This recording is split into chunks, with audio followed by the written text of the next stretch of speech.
Hello everyone, this quick 2-minute revision video will help you go over the topic understanding news production and its effects from the unit media. Let's get started. Most people think of news as a direct, factual account of real-world events, but sociologists argue that this is too simplistic.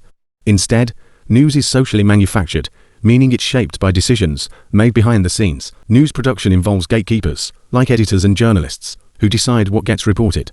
Galtung and Rouge 1970 identified key news values that guide these decisions. These include extraordinariness, threshold, negativity, and personalization, among others. For example, a rare event like a man biting a dog is more likely to make the news than an everyday act of kindness. Hall 1973 added that news is filtered through interpretive frameworks, known as framing. This shapes how audiences understand issues. When media exaggerates certain details, called sensationalism, it can influence public emotions. For instance, criminal Richard Ramirez was famously nicknamed the Night Stalker to create fear. Framing leads to agenda setting, where media not only tells us what to think about, but how to think about it. In terms of social research, the concept of primary definers explains how powerful people like police or politicians shape news narratives.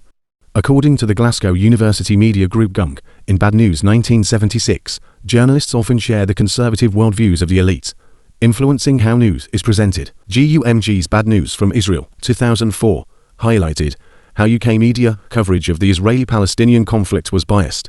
Philo and Berry found that news often lacked historical context, framed Palestinians as aggressors, and gave more coverage and sympathy to Israeli perspectives. They concluded that news isn't neutral, but shaped to support certain ideologies. This ties into the concept of fake news, which is used to discredit political opponents or push an agenda.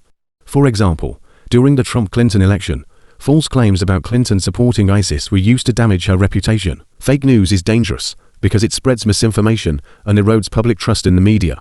While news is supposed to reflect pluralist views, it often falls within a consensus band, offering only limited perspectives. So, next time you read the news, remember it's not just about facts, but also about who decides which facts matter. I hope this was helpful. Thank you.